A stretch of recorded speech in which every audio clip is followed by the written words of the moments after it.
Luc, chapitre 13. À ce moment-là, quelques personnes qui se trouvaient là racontèrent à Jésus ce qui était arrivé à des Galiléens dont Pilate avait mélangé le sang avec celui de leur sacrifice. Jésus leur répondit, « Pensez-vous que ces Galiléens étaient de plus grands pécheurs que tous les autres Galiléens parce qu'ils ont subi un tel sort? Non, je vous le dis. Mais si vous ne changez pas d'attitude, vous périrez tous de même.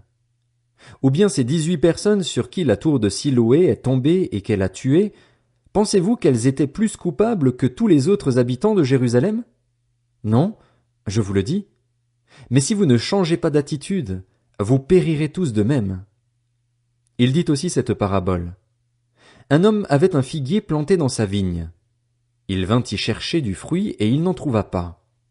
Alors il dit au vigneron, « Voilà 3 ans que je viens chercher du fruit sur ce figuier et je n'en trouve pas.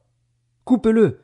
Pourquoi occupe-t-il la terre inutilement? » Le vigneron lui répondit, « Seigneur, laisse-le encore cette année. Je creuserai tout autour et j'y mettrai du fumier. Peut-être à l'avenir donnera-t-il du fruit.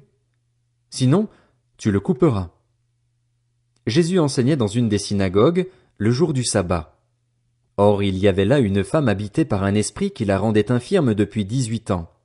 Elle était courbée et ne pouvait pas du tout se redresser. Lorsqu'il la vit, Jésus lui adressa la parole et lui dit, « Femme, tu es délivrée de ton infirmité. » Il posa les mains sur elle. Immédiatement elle se redressa et elle se mit à célébrer la gloire de Dieu.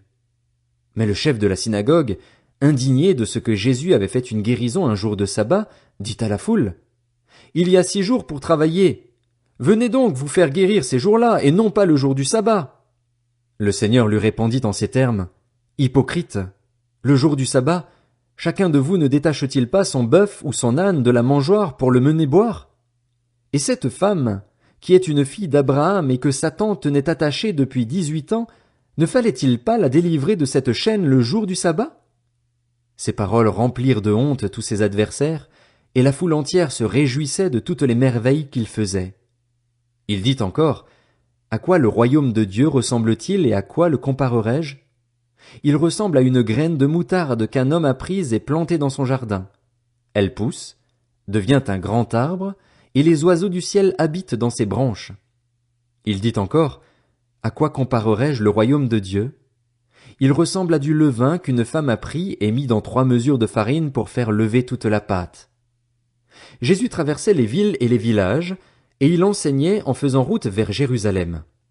Quelqu'un lui dit, « Seigneur, n'y a-t-il que peu de gens qui soient sauvés? » Il leur répondit, « Efforcez-vous d'entrer par la porte étroite.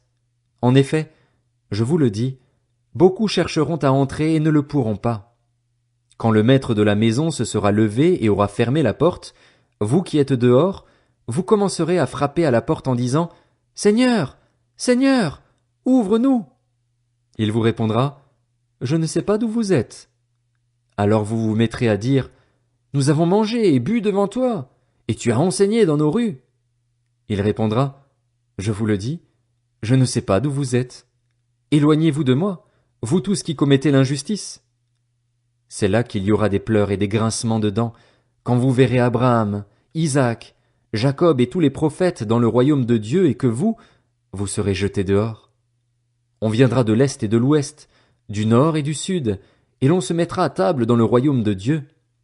Certains parmi les derniers seront les premiers, et d'autres parmi les premiers seront les derniers. Ce même jour, des pharisiens vinrent lui dire, « Va-t'en, pars d'ici, car Hérode veut te faire mourir. » Il leur répondit, « Allez dire à ce renard, voici, je chasse les démons et je fais des guérisons aujourd'hui et demain, et le 3e jour j'aurai fini. Mais il faut que je poursuive ma route aujourd'hui, demain et le jour suivant, car il ne convient pas qu'un prophète meure ailleurs qu'à Jérusalem.